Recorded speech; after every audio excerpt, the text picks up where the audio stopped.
काही दिवसापासून माझ्या लक्षात येत होते की माझे पती खूप अस्वस्थ आहेत. त्यांच्या खिशात एक पैसाही नव्हता. घरी खायला काही नाही असे सांगितल्यावर त्याने लोणच्याबरोबर भाकरी खाऊ शकतो का असे विचारले.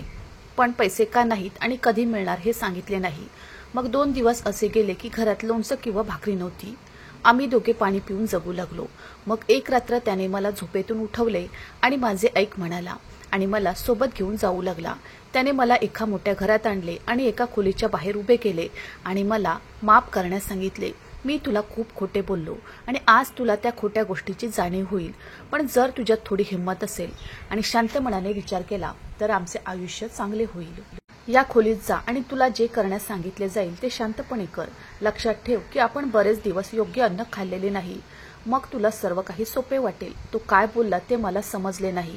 त्याने मला आत खोलीत पाठवले. खोलीत अंधार होता. मला भीती वाटू लागली. मी परत जाऊ लागले पण त्याने बाहेरूनच दरवाजा बंद केला.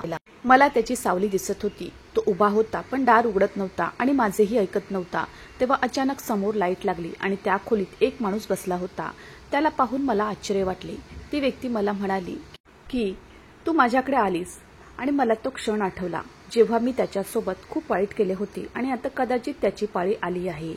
कारण ती व्यक्ती दुसरी तिसरी कोणी नसून माझे नाव धानी आहे. मी खूप सुंदर होते आणि मला माझ्या प्रिय व्यक्तींशी लग्न करायचे होते. माझी इच्छा होती की मी लग्नाच्या आधी कोणाच्या तरी प्रेमात पडेन आणि नंतर लग्न करेन. पण माझ्या कुटुंबाला माझ्यासाठी खूप चांगले नाते मिळाले होते. मला वाटले ते असेच बोलत आहेत. इतक्या लवकर सर्व काही होईल. कारण ते ज्या माणसाबद्दल बोलत होते तो खूप श्रीमंत माणूस होता. संपूर्ण गावात त्याला ओळखत होते आणि त्याचे नाते आमच्या घरात कसे येऊ शकते. पण माझ्या आईने मला समजावले की श्रीमंत लोकांकडे खूप पैसा असतो. त्यांना मोठ्या घरातून मुलगी मिळण्याची गरज नाही. त्यांना हुंड्यांची भूक नाही. पण त्याला पार्ट्यामध्ये जाऊ शकणारे सुंदर बायको हवी आहे. लोक त्याच्या पत्नीकडे पाहतात आणि म्हणतात की तू स्वतः श्रीमंत आहेस. तुझी बायको पण खूप चांगली ठेवली आहेस आणि तू खूप सुंदर आहेस म्हणूनच तुझ्यासाठी हे नातं आलं आहे. त्यांना इतर कशाचीही गरज नाही आणि आमच्याकडे देण्यासारखे काहीही नाही. मला वाटते की येथे तुझ्या नात्याची पुष्टी होईल. मला तो माणूस आवडला. तो माणूस दिसायलाही वाईट नव्हता पण माझ्यापेक्षा वयाने मोठा होता. माझ्या आईने सांगितले की ते 7 ते 8 वर्षे काही फरक पडत नाही. ज्याच्याकडे पैसा आहे त्याच्याकडे कोणतीही कमतरता नाही. कारण पैसा सर्व काही वाईट गोष्टी लपवतो आणि ज्याच्याकडे पैसा नाही त्याच्याकडे कोणतेही चांगले गुण असून सुद्धा उपयोग नसतो. कारण त्याचा खिसा रिकामा असतो. तो कितीही चांगला असला तरी चालेल. पैसे आल्यावर प्रकरण थांबते. माझ्या भावी पतीचे नाव प्रतापसिंग होते. तो खूप श्रीमंत होता आणि त्याच्याकडे फक्त पैसा होता. माझ्या आईवडिलांनी मला त्याच्याशी जोडून घेतले. मला लग्न करायचं नव्हतं पण मला दुसरं कोणीतरी आवडलं असं नाही. मला इतक्या लवकर लग्न करायचं नव्हतं. मी माझ्या आईला सांगितले की माझी एंगेजमेंट झाली पण लग्न उशिरा करा. तर आई म्हणाली की तुझे वय अजून लहान आहे. हे आम्हाला माहीत आहे. तुझे लग्न किमान 1 वर्षानंतर होईल. मला आनंद झाला की आमची एंगेजमेंट झाली तर माझ्या इच्छेनुसार मी माझ्या घरात 1 वर्ष राहू शकेन. पण सध्या मला एंगेजमेंटचा फायदा मिळत होता. तो माझ्यासाठी रोज काहीतरी गिफ्ट पाठवत असे. माझ्या महिन्याचे काही पैसेही त्याने गुंतवले. त्याने माझ्या आईवडिलांना सांगितले की ही माझी जबाबदारी आहे आणि ते त्याच्या खिशातील पैसे भरतील. आणि ते पैसे इतके होते की त्यांनी ते आपल्या खिशातून खर्च केले. आमचं सगळं घर चालवता आलं असतं. पण माझ्या मनाला प्रताप योग्य का वाटत नव्हता कळत नाही. मी त्याला माझा नवरा म्हणून स्वीकारू शकले नाही. मला असे वाटत होते की मी माझे आयुष्य त्याच्याबरोबर घालवू शकणार नाही. हा तो नाही ज्याच्याबरोबर मला माझे संपूर्ण आयुष्य घालवायचे आहे. कदाचित कारण आजपर्यंत आम्ही एकमेकांशी नीट बोललोही नव्हतो. एके दिवशी माझी एक मैत्रीणही घरी आली. तेव्हा प्रतापने माझ्यासाठी मोठा फोन पाठवला आणि फोनही चालू होता. आत एक सिम आणि संपूर्ण महिन्याचे पॅकेजही होते. माझी मैत्रीण म्हणाली, प्रतापशी बोलते का? मी म्हणाले नाही. ती म्हणाली, म्हणूनच तुला फोन पाठवला आहे. आता त्याच्याशी बोल. लग्नानंतरचा आणि लग्नापूर्वीचा काळ खूप चांगला आहे. यामध्ये जर आपण एकमेकांशी चांगल्या पद्धतीने बोललो तर अरेंज मॅरेजही देखील खूप प्रेमविवाह ठरतो. मी म्हणाले की मला त्याच्याशी बोलायचे नाही. माझ्या मैत्रिणीला राग आला. मग त्याने तुला मोबाईल का पाठवला आहे? तो स्विच ऑन करून त्याने तो तुला पाठवला आहे जेणेकरून तू त्याच्याशी बोलू शकशील. आणि मी घाबरले. पण आधी माझ्याकडे फोन नाही असे निमित्त होते. पण आता मला वाटले की मला बोलावे लागेल. पण मी त्याच्याशी काय बोलू मला समजत नाही. माझ्या मैत्रिणीने तिचे डोके धरले. मुली त्यांच्या भावी पतीसोबत काय बोलतात ते तिने सांगितले.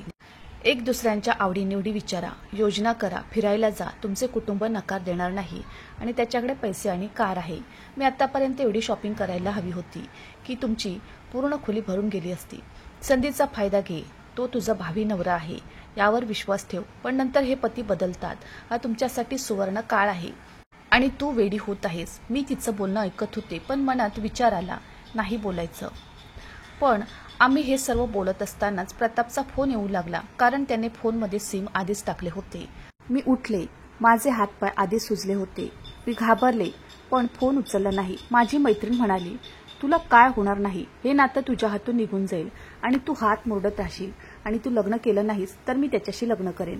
मी पण तुझ्यासारखी सुंदर आहे. मी तिला हलकेच चापट मारली आणि माझ्या भावी नवऱ्यावर लक्ष ठेवू नको असे सांगितले. ती म्हणाली, तुला काय हवंय? मी ते खाऊ नको आणि वाचवू, एकतर खा किंवा दुसऱ्याला द्या. माझ्या या मैत्रिणीला माझ्याबद्दल सगळं माहीत होतं, म्हणूनच मी तिच्याशी मोकळेपणाने बोलत होते. पण त्याने मला पुन्हा फोन केला आणि मी कॉल उचलला. पण एखादा विद्यार्थी त्याच्या शाळेच्या मुख्याध्यापकांशी बोलतो तसे मी बोलले. ते म्हणाले, तू कसा आहेस? मी ठीक आहे. तिथे हवामान कसे आहे? एवढंच झालं आणि मी काहीतरी निमित्त करून फोन बंद केला. मी लाजाळू आहे असे त्याला वाटले असेल, पण मी नाही. मला अजिबात आराम नव्हता. संध्याकाळ झाली की आम्ही गच्चीवर गेलो. गच्चीवरून परिसर स्पष्ट दिसत होता. मी पाहिलं की खाली एक मुलगा उभा होता जो माझ्याकडे बघत होता. मग त्याने मला एक हावभाव केला आणि मला त्या हावभावाचा अर्थ समजला. त्या हावभावाचा अर्थ असा होता की तू खूप सुंदर आहेस. मला या सगळ्याचं खूप वाईट वाटलं आणि मी खाली आले. आता जेव्हा मी गच्चीवर जाते तेव्हा तो आधीच रस्त्यावर उभा असतो. जणू त्याला माहीत आहे की मी किती वाजता गच्चीवर येते. एके दिवशी त्याने माझ्याकडे गुलाबाचे फूल फेकले. का माहीत नाही, पण मला त्याचे वागणे वाईट वाटले नाही. मग एक दिवस त्याने माझ्याकडे चॉकलेट फेकले आणि मी ते खाल्ले आणि मग ते खूप झाले. त्याने माझ्यावर दगड फेकला. तो दगड मला लागला नाही, पण तो फक्त दगड नव्हता, त्यात एक कागद होता ज्यावर त्याचा नंबर आणि खाली त्याचे नाव लिहिले होते. त्याने लिहिले होते, माझे नाव किशन आहे. मला तू खूप आवडतेस. जर तुम्ही मला मेसेज केलात तर मला आनंद होईल, दुःख होणार नाही. 3 दिवस मी ना टेरेसवर गेले ना त्याला मेसेज केला, पण माझ्याकडे त्याचे ते पत्र होते. परत परत वाचायचे. मग मी त्याला मेसेज केला आणि विचारले की तू तुझा नंबर का फेकलास? तुम्ही काही असभ्य बदमाश आहात का? पण मी त्याच्याशी थोडे बोलले. बोलता बोलता आमची मैत्री झाली. फक्त रुटीनबद्दल बोलायचे असे काही नव्हते. एकमेकांच्या आवडीनिवडीबद्दल बोलायचे. मला माहीत नाही मला काय झाले. माझ्या आयुष्यात कदाचित ही पहिलीच वेळ असावी की मी कोणाकडे तरी आकर्षित झाले होते. मी त्याच्याशी बोलले नसते तर माझा दिवस गेला नसता. दुसरीकडे प्रतापनेही माझ्याशी बोलण्याचा प्रयत्न केला. प्रताप फारसा निरुपयोगी माणूस नव्हता, ज्याला वेळ होता. पण जेव्हा जेव्हा त्याला वेळ मिळतो तेव्हा तो माझ्याशी काहीतरी किंवा इतर गोष्टींबद्दल बोलण्याचा प्रयत्न करायचा आणि मी त्याच्याशी असे बोलत असे जणू तो माझा भावी नवरा नसून माझा बॉस आहे. तो मला रोज फुलं, चॉकलेट्स, कपडे काही ना काहीतरी पाठवत असे.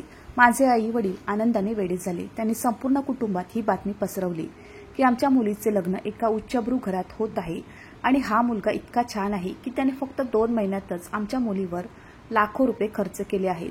माझा वाढदिवसही येत होता. मी किशनलाही सांगितले की माझा वाढदिवस येत आहे. तो म्हणाला, मी तुझ्यासाठी भेट आणतो. तोपर्यंत आमच्या मैत्रीचे रूपांतर प्रेमात झाले होते, पण आम्ही दोघांनीही ते व्यक्त केले नव्हते. वाढदिवसाच्या दिवशी प्रतापने मला पहिला मेसेज केला होता. दुपारपर्यंत तुझी भेट मिळेल असे सांगितले. त्याने इतक्या भेटवस्तू पाठवल्या होत्या की आता काय पाठवायचे ते समजत नव्हते. पण मी किशनच्या भेटीची वाट पाहत होते. मी गच्चीवर गेल्यावर त्याने गिफ्ट माझ्या दिशेने फेकले. मी गिफ्ट उघडले तेव्हा त्यात एक लहान गोंडस टेडी होते, ज्याने हातात हार्ट धरले होते आणि त्या हार्टवर लिहिले होते, मी तुझ्यावर प्रेम करतो. तो माझ्यावरचे प्रेम व्यक्त करत होता की त्याने मला ही भेट अशीच दिली होती. थोड्या वेळाने कोणीतरी दारावरची बेल वाजवली. माझे वडील बाहेर गेले. ते म्हणाले की तुमच्या मुलीसाठी एक भेट आली आहे, येथे सही करा. पण त्या माणसाच्या हातात काहीच नव्हते. माझ्या वडिलांनी विचारले, भेट कुठे आहे? तर तो माणूस म्हणाला, गिफ्ट खूप मोठी आहे, आत आणता येत नाही, तुम्ही बाहेर या आणि बघा. आम्हा सगळ्यांनाच आश्चर्य वाटले. आम्ही जाऊन पाहिलं तर ती भेट छोटी गोष्ट नसून एक कार आहे. हे पाहून आम्हाला अश्रू अनावर झाले. त्याने मला एक कार भेट दिली. माझ्या वडिलांनी आयुष्यभर काम केले होते, पण त्यांना गाडी घेता आली नाही आणि आता गाडी दारात उभी असताना त्यांच्या डोळ्यात आनंद अश्रू आले आणि एवढी मोठी भेट मिळाल्याने मी अस्वस्थ झाले. पण माझ्या हातात ते छोटे टेडी होते जे किशनने मला दिले होते आणि या क्षणी माझ्यासाठी त्यापेक्षा अधिक मौल्यवान काहीही नव्हते. आत्ता आमचे प्रेम वाढू लागले आणि आम्ही एकमेकांशिवाय राहू शकत नव्हतो. आता तर आम्ही गुपचूप भेटायचो. मी बाजारात जायचे, नाटक करायचे, तोही तिथे यायचा. आम्हीही एकमेकांशी बोलायचो. मी त्याला अजून सांगितले नव्हते की माझी एंगेजमेंट झाली आहे, म्हणून मी त्याला सांगावे असे वाटले. मी त्याला सांगितले की माझी एंगेजमेंट झाली आहे आणि जेव्हा मी त्याला हे सांगितले तेव्हा तो म्हणू लागला की एंगेजमेंटच झाली आहे ना, लग्न नाही. मी म्हणाले मला जायचे होते कारण प्रताप मला भेटायला आला होता आणि मी घरी नव्हते. तो म्हणाला तू माझ्यापासून लांब राहतेस, ही तुझी लाज आहे की आणखी काही? मी म्हणाले की मला ते लग्नाआधी आवडत नाही, हे सर्व आणि बरेच काही. आता मला हे सर्व आवडत नव्हते. मी स्वतःला किशनला समर्पित केले होते. तो माझे सर्वस्व होता. मी त्याच्याशिवाय दुसऱ्या कोणाचाही विचार करू शकत नाही. पण आज प्रतापने माझा हात धरायचा प्रयत्न केला. तो म्हणाला मला जे आवडते ते मी इतर कोणाशीही पाहू शकत नाही. तुझे असे माझ्यापासून दूर राहणे हे दुसरे काही सांगत नाही. त्याला माझ्याबद्दल संशय का वाटत होता? मी म्हणाली नाही, तसं काही नाहीये. तू असं का बोलत आहेस? तो म्हणाला तुझा फोन बऱ्याचदा बिझी असतो, मला तुझ्याशी बोलायला वेळ मिळतो, पण तू माझ्याशी बोलत नाहीस. मी घाबरले आणि खोटे बोलले. ती माझी मैत्रीण आहे, मी फक्त तिच्याशीच बोलते असे सांगितले. तो म्हणाला मला तुझा मित्र समजून माझ्याशी बोल. याचा अर्थ त्याला माझ्यावर संशय आला. मी किशनला सांगितले नव्हते की मी कोणाशी ती एंगेजमेंट केली होती, पण आता मला ही एंगेजमेंट तोडायची होती आणि सर्व काही सोडायचे होते. मला हिम्मत करायची होती. जर मी आता हिम्मत केली नाही तर सर्व काही उद्ध्वस्त होऊ शकते. मी माझे आयुष्य किशन सोबत घालवायचे ठरवले होते. प्रताप माझ्याशी ज्या पद्धतीने बोलत होता, ज्या क्षणी मी त्याच्या डोळ्यात पाहिलं त्या क्षणी मी त्याच्यासमोर घाबरले. मला त्याची भीती वाटली. मला माझे संपूर्ण आयुष्य अशा माणसासोबत घालवायचे नव्हते. मी ठरवले होते आणि हे सर्वप्रथम मी माझ्या मैत्रिणीला सांगितले. तेव्हा तिला धक्काच बसला. ती म्हणाली हा किशन कोण आहे आणि काय करतो? मी म्हणाले तो काम करतो, त्याचे स्वतःचे घर आहे. तो प्रतापसारखा श्रीमंत नाही, पण तो माझा प्रिय आहे. मला त्याच्याशी लग्न करायचे आहे. माझ्या मैत्रिणीने मला खूप समजावले. 2 तास ती तुझा निर्णय चुकीचा असल्याचे सांगत राहिली. मी म्हणाले तू प्रतापची कृती पाहिली नाहीस, तो खूप विचित्र आहे. त्याला आयुष्यभर माझ्यावर राज्य करायचे आहे. श्रीमंत लोक असे असतात, म्हणूनच ते अशा पदावर पोहोचतात. मी म्हणाले माझ्यासाठी प्रेम हे सर्व काही आहे, पैसा नाही. कारण प्रेम असेल तर 2 वेळचे जेवण करूनही आपण जगू शकतो, पण प्रेम नसेल तर चांगल्या जेवणालाही चव येत नाही. किशनने मला प्रपोज केले. मी तुला माझ्या घरी नेईन, तू माझी बायको होशील, मग कोणीही काही बोलू शकणार नाही. मी माझ्या घरच्यांना सांगितले की मला प्रतापशी लग्न करायचे नाही, मला तो आवडत नाही. का तुम्ही माझे लग्न ठरवले? तुम्ही मला विचारलेही नाही. तुम्ही फक्त पैसे पाहिले आणि आता मला या नात्यातून बाहेर पडायचे होते. माझ्या पालकांची प्रतिक्रिया कोणत्याही पालकांसारखीच होती. आम्ही तुला बालगोपाल म्हणून वाढवले, आम्ही तुला जन्म दिला. आज तू इतकी मोठी झाली आहेस, तुला आमच्या कुटुंबाची इज्जत नष्ट करायची आहे. हे सर्व आमच्या परंपरेच्या विरोधात आहे. आम्ही हे होऊ देणार नाही.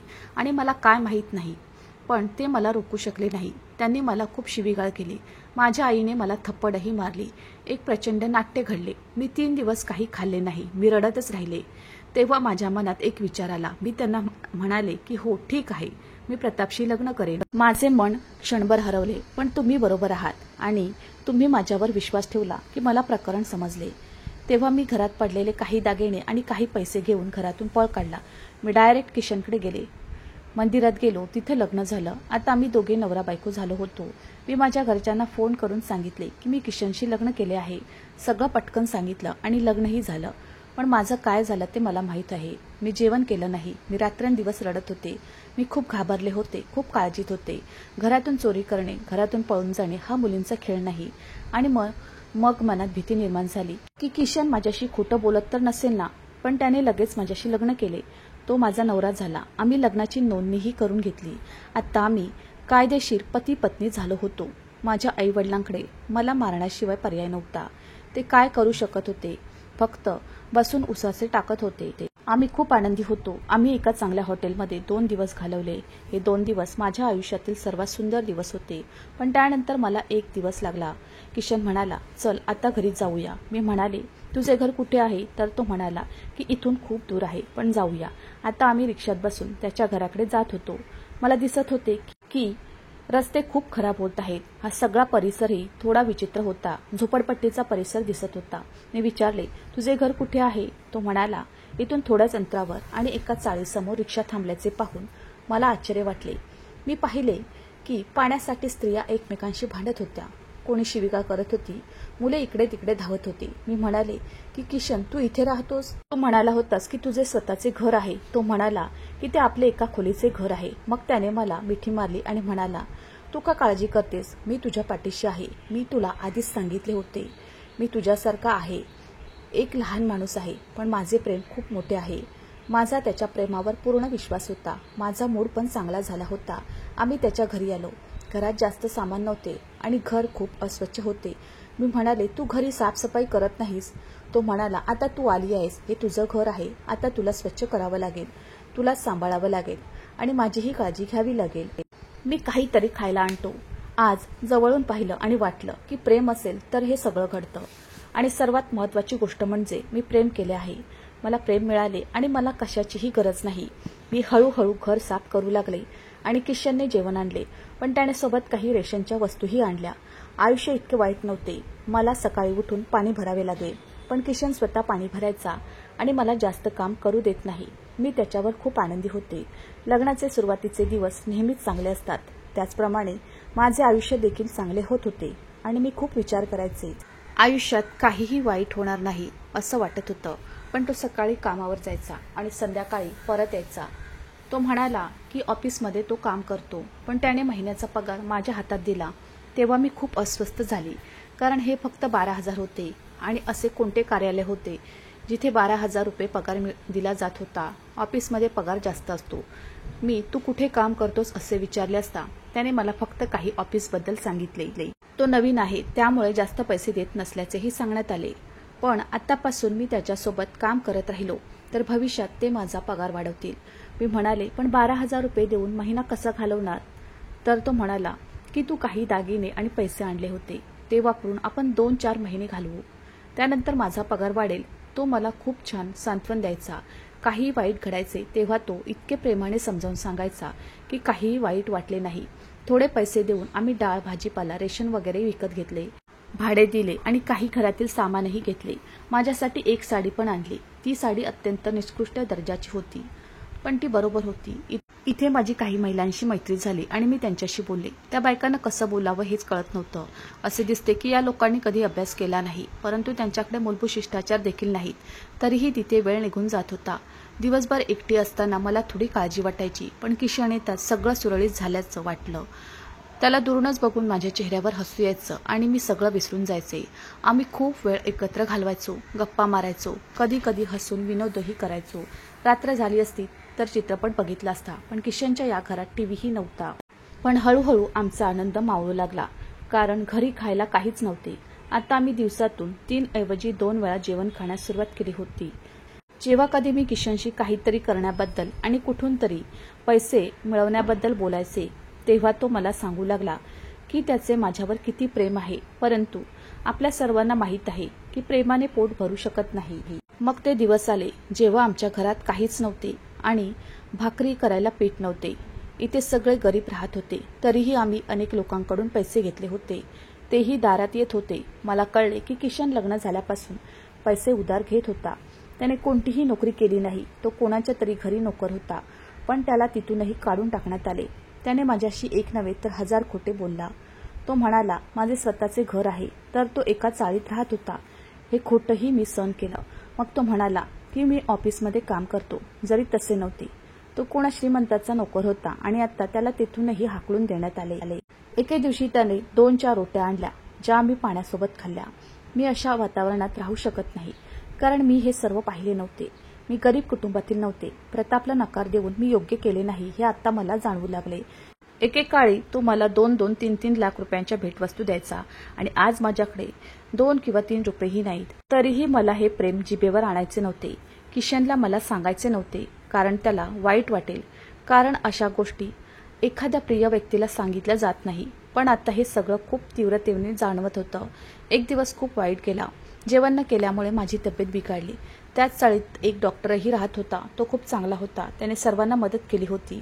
तो सांगू लागला की तिला हायपोग्लायसेमिया झाला आहे, म्हणजे न खाल्ल्यामुळे अशक्तपणा आला आहे. किशन सकाळपासून कुठेतरी गेला होता.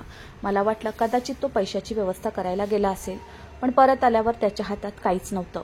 तो आला आणि झोपला. ही रात्रही अशीच गेली. रात्र होण्यापूर्वी त्याने दुपारी कुठून तरी माझ्यासाठी जेवण आणले. जेवण खूप वाईट होते, पण खूप भूक लागली होती म्हणून मी खाल्ले. तो म्हणाला, आंघोळ करून तयार हो आणि तुझा उत्तम सूट घाल. आज संध्याकाळी आम्ही कुठेतरी जाऊ आणि त्यानंतर आमचे प्रश्न सोडवले जातील. मी कुठे म्हटल्यावर तो म्हणाला की आपण थोडं आउटिंग करू शकतो. मी म्हणाले, ठीक आहे. बाहेर फिरायला जायला किती पैसे लागतात? आमच्याकडे भाड्याचे पैसे नाहीत. हे मला माहीत होते, पण त्याने कुठून आणले आणि मला एका मोठ्या घरात आणले हे मला माहीत नव्हते. हे घर पाहिल्यासारखं वाटलं, पण रात्रीची वेळ होती. मग त्याने मला एक रूम दाखवली आणि म्हणाला, धानी, मला माफ कर, पण माझ्याकडे दुसरा पर्याय नाही. जेव्हा तू या खोलीत जाशील तेव्हा आमच्या सर्व समस्या दूर झालेल्या असतील. पोटात अन्न नसताना माणसाने प्रेमाने काय करावे हे तुला समजले असेलच.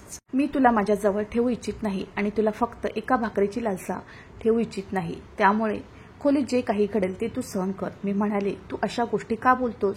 तू मला त्रास देतोस. मला भीती वाटते. मला सोडून जाऊ नकोस.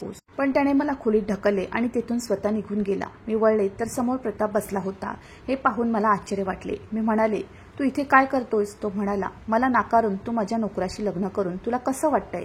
कारण आज तुझा तो नवरा तुला माझ्या हातात विकून गेला आहे, तोही फक्त एका रात्रीसाठी. हे ऐकून मला जणू माझा आत्मा निघून गेला आहे असे वाटले.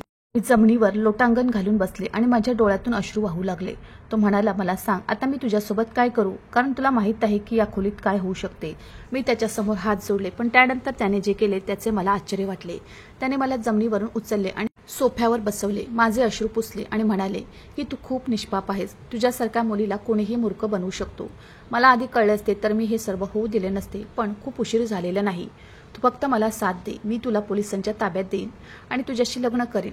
तुला वाटतं हा माझा नोकर आहे, तो माझ्यासाठी काम करायचा, पण सारखी चुकीची कामं करायचा. या घरातून त्याने चोरी केली आणि अनेक मुलींशी संबंध ठेवले. त्याने तुझ्याशी लग्न का केले हे मला माहीत नाही. कदाचित लग्न करून सेटल होईल असे त्याला वाटले असावे, पण त्यातून काहीच निष्पन्न होत नसल्याने कोणाचेही घर स्थायिक करण्याची त्याची ऐपत नाही. म्हणूनच तो तुला माझ्यासोबत सोडून गेला. आज तो तुला इथे सोडून आला आहे. उद्या तो तुला दुसऱ्या कुठल्या तरी मोठ्या उद्योगपतीकडे घेऊन जाईल. तुला त्याच्या हातात वापरायचे आहे का? मी म्हणाले, नाही, पण माझे आई वडील, माझे पण त्यांच्यावर प्रेम आहे. प्रताप म्हणाला की मी त्यांनाही पटवून देईन. जेव्हा तू माझी पत्नी बनशील तेव्हा तुला कोणीही काही बोलणार नाही, जरी ते तुमचे पालक असले तरी. आयुष्य प्रत्येकाला दुसरी संधी देत नाही. मी तुला दुसरी संधी देत आहे, कारण मला तू आवडलेस. तो म्हणाला, माझा हात धर आणि त्यानंतर सर्व मुद्दे माझे असतील, तुझे नाही. आतापर्यंत सर्व निर्णय घाईघाईने घेतले जात होते, मग आता का नाही? मी प्रतापचा हात धरला. किशनचे प्रेम माझ्या मनातून निघून गेले होते. त्याने मला इथे खरोखरच विकले होते. आता जे काही होईल ते खपवून घ्या असे त्यांनी स्वतः सांगितले होते. मी प्रतापला मला या नात्यातून बाहेर काढण्यासाठी आणि माझे आयुष्य चांगले करण्यास सांगितले. त्याने अगदी तसेच केले. त्यानंतर किशनने मला समोरासमोर येऊ दिले नाही आणि त्यानंतर आमचे लग्न झाले. प्रतापने स्वतः घटस्फोटाची सर्व प्रकरणे पाहिली. त्याने मला त्याच्या घरची राणी बनवले. माझ्या घरच्यांना राग आला, पण तेही त्याच्यासमोर काहीच बोलू शकले नाही. माझे आयुष्य अचानक बदलले आणि सर्व काही ठीक झाले. माझ्या हातात फक्त पैसे, खाणे-पिणे, गाडी, सर्व काही माझ्याकडे होते. एके दिवशी आम्ही असेच बाजारात जात होतो. मी किशनला पाहिलं तेव्हा त्याची अवस्था खूप वाईट होती. मला पाहताच तो वेड्यासारखा माझ्याकडे आला आणि म्हणू लागला, तू कुठे गेली होतीस? तू प्रतापशी लग्न करून मला सोडून गेलीस. मी म्हणाले की जेव्हा तू मला त्याच्याकडे विकून तिथून निघून गेला तेव्हा तुला समजले नाही की मी सुद्धा तुला कधीच माफ करणार नाही. तेव्हा किशन म्हणाला की प्रतापने हे सर्व नाटक केले. मला म्हणाला होता की मी तुला माफ करेन, तू ये आणि माझी माफी माग आणि माझ्याकडून पैसे माग, मग मी तुला देईन. मी तुम्हाला इतके पैसे देईन की तुम्ही दोघेही काही व्यवसाय करू शकाल. मी मदत मागण्यासाठी प्रतापकडे गेलो तेव्हा त्याने सांगितले की तू नाही तुझ्या बायकोला घेऊन ये. मी मदत मागितली तर मी तिला मदत करेन. म्हणूनच मी तुला सांगितले की आज जे काही होईल ते सहन कर, कारण कदाचित तुला त्याची माफी मागावी लागेल आणि त्याच्याकडून पैसे घ्यावे लागतील. किशन म्हणाला की मी वाईट आहे, पण मी तुला माझी बायको बनवले आहे. मला माझे संपूर्ण आयुष्य तुझ्यासोबत घालवायचे आहे. माझी एकच वाईट गोष्ट आहे की मी गरीब होतो, पण तू माझी इतकी फसवणूक केलीस. हे ऐकून मला आश्चर्य वाटले. याचा अर्थ प्रतापने माझ्याशी खोटे बोलले होते. किशन तिथून निघून गेला. आता काहीही होऊ शकत नाही. आता मी त्याची नाही तर प्रतापची बायको होते. पण परत येताना प्रतापला सांगावं की काय असा विचार करत होते की त्याने माझ्याशी एवढं वाईट केलं. त्याने खोटे बोलले की कदाचित त्याला मला मिळवायचे आहे, पण त्याला वाईट वाटले असावे की नोकराने त्याचे प्रेम काढून घेतले आहे. म्हणून त्याने एक युक्ती खेळली आणि मला किशनपासून हिसकावले. किशनकडे काहीच नव्हते, पैसा नव्हता, नोकरी नव्हती, घर नव्हते, पण त्याचे माझ्यावर खूप प्रेम होते. आणि प्रतापने मला प्रेम सोडून सर्व काही दिले. आता 2 आठवडे झाले आहेत. ही गोष्ट मी माझ्या हृदयात धारण करत आहे. आता तुम्हीच सांगा मी काय करावे. मी प्रतापला सांगावे की मला तुमचे सत्य कळले आहे, की किशनकडे परत जावे. पण हे माझे जीवन आहे, विनोद नाही. किंवा हे सर्व सहन करत राहावे. तुम्ही जरूर सांगा मी काय करू. मित्रांनो, मला आशा आहे की तुम्हाला आमची कथा आवडली असेल. कथा आवडली असेल तर व्हिडिओला लाईक करा. चॅनलवर नवीन असाल तर चॅनलला सबस्क्राईब करा. आणि हो, नोटिफिकेशन बटन दाबा, जेणेकरून तुम्हाला पुढील अपडेट्स सर्वात आधी मिळतील. तुमचा मौल्यवान वेळ कथा ऐकण्यासाठी दिल्याबद्दल धन्यवाद. पुन्हा भेटू अशाच एका नवीन कथेसोबत.